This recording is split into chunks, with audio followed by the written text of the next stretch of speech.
अस्सलाम वालेकुम viewers. Nawabshah hero में एक बार फिर आपके सामने हाजिर खिदमत है। एक बार फिर नवाबशाह के सफ़े अव्वल में जो डॉक्टर साहिबा हैं, यहाँ की साहिबा हैं कायरोप्रैक्टिक, जो सबसे पहले नवाबशाह में लेकर आई हैं।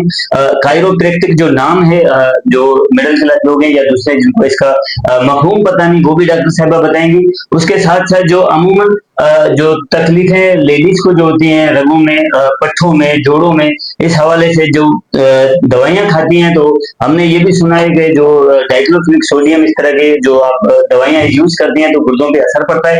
बनिस्बत उसके जब डॉक्टर साहबा यहाँ पे जब उनका इलाज करते हैं तो वो बिना किसी मेडिसिन के खाए पिए। तो इस हवाले से सबसे पहले जो है डॉक्टर साहबा से आइए हम पूछते हैं कि क्या उनके इजारे ख्याल है इस हवाले से। अस्सलाम वालेकुम भाई। वालेकुम सलाम। बाजी, सबसे पहले तो बहुत बहुत आपका शुक्रिया। नवाबशाह जैसे शहर में जहाँ पे लेडीज का जो किरदार है बहुत ज्यादा है, काम भी करती हैं, बच्चे भी संभालती हैं, तो क्या अमूमन जो है आपके पास क्लाइंट्स या पेशेंट जो आते हैं सबसे ज्यादा कौन से आते हैं? सबसे ज्यादा फीमेल्स आती हैं कमर के दर्द को लेकर, सर के दर्द को लेकर, उनको घुटनों में बहुत पेन होता है। सीढ़ियाँ चढ़ना या बच्चों को संभाल संभाल कर उनकी कमर रह जाती है। लाइक जो बाहर भी काम कर रही है, घर में भी कर रही है। घर में जो काम होता है, हमारे यहाँ अलमिया है कि उसको काउंट नहीं किया जाता घर वाले काम को कि आप करती है क्या है, बट उसकी वजह से डिस्क खत्म हो जाना, मोहरों का सरक जाना, मोहरों में गैप ज्यादा या कम हो जाना, ऐसे बहुत सारे मसाइल लेके फीमेल्स भी आती हैं। और जो आजकल यंग एज के स्टूडेंट्स हैं वो भी इन सब चीजों से बहुत परेशान है। मैं तो देखकर हैरान होती हूँ, ये भी फर्स्ट ईयर में सेकंड ईयर में है और उनके मोहरे सरक गए हैं या उनको स्कॉलियोसिस है, उनकी रीढ़ की हड्डी टेढ़ी हो गई है, या वो ये बताती हैं कि हमारे कट कट घुटनों में से आवाज आती है, हम सीढ़ियां चढ़ते हैं, हम पढ़ते हैं तो हमारे कंधों में दर्द हो जाता है। ये सब चीजें बहुत कॉमन है। हाँ, अमूमन जो है कौन से एज की लेडीज यहाँ पर आते हैं, ज्यादातर कौन सी तकलीफें होंगी? होना तो ये चाहिए कि घुटनों के और कमर के दर्द और गर्दन के दर्द के लिए मेरे पास 40 प्लस एज में आना चाहिए फीमेल्स को, 40 से 60। बट होता ये है कि वो 25 24 इयर्स की एज से लेके और 80 तक की एज वाली सेम इश्यूज लेकर आ रही हैं। चलिए 50 प्लस एज में तो समझ में आता है कि घुटनों में दर्द है, गर्दन में है, वो क्योंकि यूज हो गई है बॉडी काफी अर्से तक। बट 25 प्लस की एज की भी स्टूडेंट्स भी और लड़कियां और हाउस वाइफ जो है वो बहुत आती हैं बैक पेन और नी पेन के साथ। ये वर्ड है कायरोप्रैक्टिक, यस। इसका मफहूम क्या है यहाँ पे? इसका मतलब है कि हड्डियों को अपनी जगह पर लेकर आना। हड्डियों को अपनी जगह पर ले, जैसे आप, मैंने एक एग्जाम्पल अपनी पहली वीडियोस में भी दिया, मैं फिर से दे देती हूँ कि आप अगर किसी बिल्डिंग को बनाते हैं और अगर उसका ढांचा ही आड़ा टेढ़ा है तो बिल्डिंग कुछ अरसे में गिर जाएगी। कुछ अरसे में मुमकिन नहीं है, बल्कि उससे ज्यादा बनाते हुए भी वो गिर सकती है कि अभी बन रही है और वो गिर जाए। सेम गोज फॉर ह्यूमंस के हम अपने एक्टिविटी, अपनी हैसियत से ज्यादा या अपनी हिम्मत, अपनी ताकत से ज्यादा एक्टिविटीज करके, हमारे रोड इस काबिल नहीं है, इतनी इतनी जंप से हम फिर भी उसके साथ मैनेज कर रहे हैं। इतनी ऊंची ऊंची सीढ़ियां हैं, अब बच्चों के कंधों पे आप बैग देखें कितने भारी भारी हैं।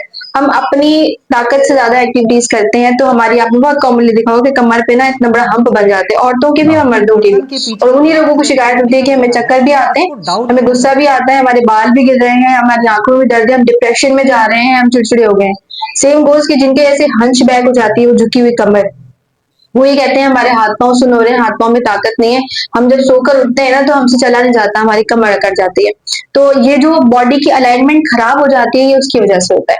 और कायरोप्रैक्टिक में अगर आप किसी चीज को उसकी नेचुरल अलाइनमेंट में वापस ले आए, जैसे एक छोटा सा बच्चा होता है, वापस वैसा उसको कर दे, तो आप क्या समझते हैं कि वो ठीक नहीं होगा? उसको आदि से, मतलब मेडिसिन की तो मेरे ख्याल में नीड नहीं है, बहुत कम मेडिसिन के साथ वो वापस अपनी नॉर्मल लाइफ और रूटीन की तरफ आ सकता है, उसमें ऑपरेट की भी जरूरत नहीं है। पेन किलर टेबलेट का वाकई असर करते हैं जो बगैर किसी से मशवरा किए लोग खा लेते हैं? बिल्कुल ज्यादातर बिल्कुल, ओटीसी का हमारे यहाँ बहुत बड़ा किरदार है कि जो पेन, जो ट्रीटमेंट, जैसे हमारे पास स्पॉन्डालोलिस्थेसिस होता है, उसमें होता है कि अगर आपकी नर्व जो है वो 25 30 50% तक अगर वो बाहर आई हुई है, तो हम उसको बगैर ऑपरेट के नॉन इन्वेजिव तरीके से कायरोप्रैक्टिक से ठीक कर सकते हैं। लेकिन पेशेंट क्या करता है, उस कंडीशन में हमारे पास आने के बजाय वो ओटीसी, बोरेन ले ली, डाइक्लोफिनेक कोई भी ले लेकर खा खाकर वो उस 50% को 80 to 90% तक खराब करके वापस पहुंचता है। फिर आखिर में ये है कि फिर ऑपरेट की तरफ जाना पड़ता है उसको।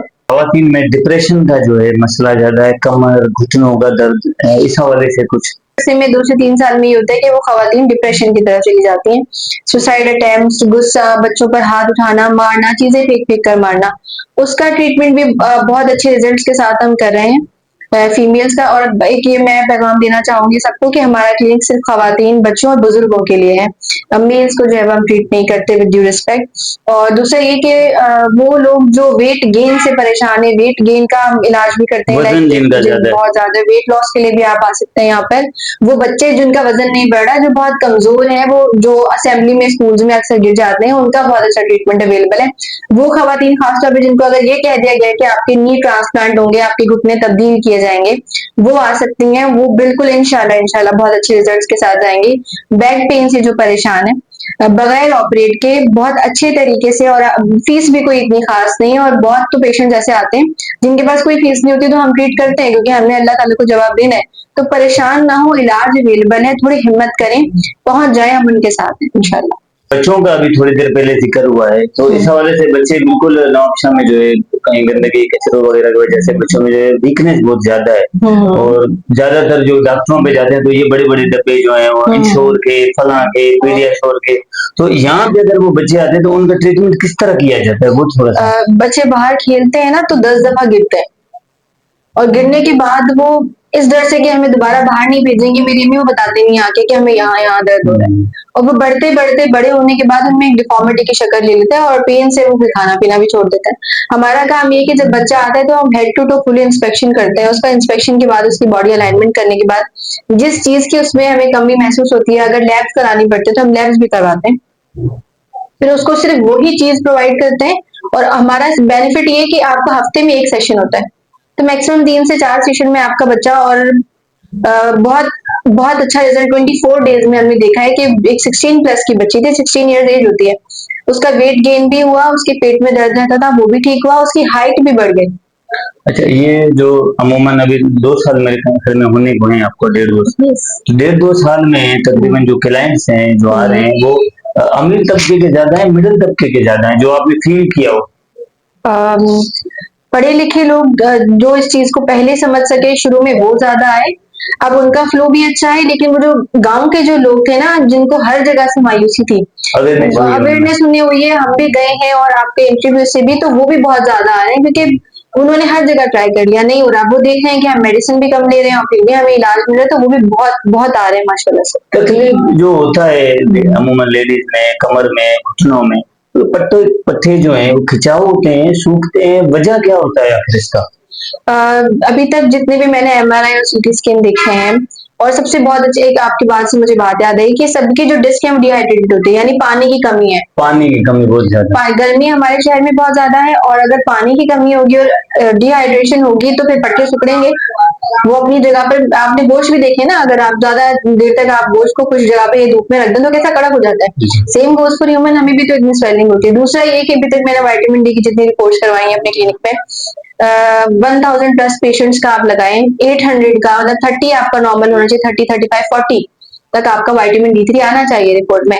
15 17 से ऊपर किसी का गए ही नहीं, विटामिन डी 3 है ही नहीं, इनटेक का पता ही नहीं है, लेते ही नहीं है। माजूर बच्चे हैं, इस हवाले से कुछ कैसे ट्रीटमेंट चल रहा है उनका, और क्या जो है आपकी नजर में इसी हवाले से मैं जब न्यूरोलॉजी डिपार्टमेंट में जब मेरी हाउस जॉब चल रही थी, तो वहां पर एक पेशेंट थी, पोलियो की मरीज थी वो। तो उनकी लेग लेंथ डिस्क्रिपेंसी थी, यानी कि एक पाँव छोटा और एक पाँव बड़ा, और उनको पोलियो का असर भी था, लेकिन उनका एक पाँव छोटा बड़ा होने की वजह से वो लंगड़ा कर चलती थी।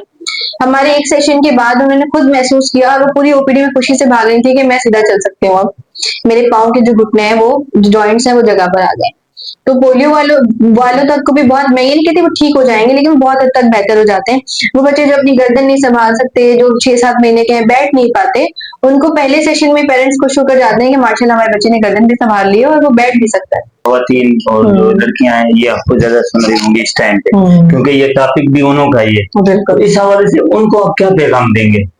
मैं उनको जो मैं अभी तक लैब्स देख पाई हूँ, आरबीसी कम, हीमोग्लोबिन कम, खाने पीने में डाइट अच्छी नहीं है, फिर एक्टिविटी इतनी ज्यादा करिए। मेरी रिक्वेस्ट है, और एक पैगाम भी है, और लेकिन रिक्वेस्ट ज्यादा है कि अगर आप, हमारे बुजुर्गों की उम्र 100-100 साल इसलिए थी कि उनकी डाइट बहुत, वो गुस्से में भी खाना नहीं छोड़ते थे। हमारे यहाँ पर गुस्से में खाना छोड़ देना, और ट्रेवल करने के बाद रास्ते में होना चाहिए कि आप कोई गन्ने का जूस पी लें, कोई अच्छी सी ड्रिंक, कोई मिल्क शेक, लेकिन बस ऐसा कुछ भी नहीं करती है। मेरी ये रिक्वेस्ट है आप सबसे कि काइंडली जब आपको पेन हो तो ओवर द काउंटर मेडिसिन से गुरेज करें, डॉक्टर के पास आए, उसको बताएं अपना मसला कि आगे कॉम्प्लिकेशन से बच सकें, अपनी डाइट अच्छी रखें, अपना ख्याल रखें। बहुत शुक्रिया। आपने सुना डॉक्टर माइन साहबा ने जो है बहुत ही तफसीली जो है आपके सामने अवेयरनेस पेश किया और आगाही दी। उनका बार बार यही कहना था कि जो खवातीन है पानी का इस्तेमाल बहुत ज्यादा करें, साथ में जो लेडीज का कायरोप्रैक्टिक और जो फिजियोथेरेपी के साथ साथ जो बच्चे हैं, वीक बच्चे हैं, बच्चों में जो दर्द की तकलीफ है, उनको भी आप जरूर यहाँ लेकर आए। और आपने सुना, कहते हैं सुनो सबकी करो मन की, आप यहाँ पर तशरीफ जो है जरूर लाएं, एक बार आप अपना इलाज कराएं, आपको फर्क भी जो है बहुत ज्यादा जो है नजर आएगा। इससे पहले जो हमने 2 साल पहले जो इनका इंटरव्यू किया था, उसके बाद जो रिजल्ट आया है वो भी आपके सामने है। और जो नहीं आया है वो यहाँ पर तशरीफ जरूर लाएं। हॉस्पिटल रोड पे जहाँ पर स्किन वाला डॉक्टर है, उसके गेट के सामने बिल्कुल जो इनका क्लिनिक है, पीछे आपको बैकग्राउंड में नजर आ रहा होगा। इंशाल्लाह ताला मिलेंगे नवाबशाह हीरो में किसी और प्रोग्राम के साथ। जब तक के लिए आपसे और डॉक्टर साहिबा से इजाजत चाहते हैं। फी अमानिल्लाह।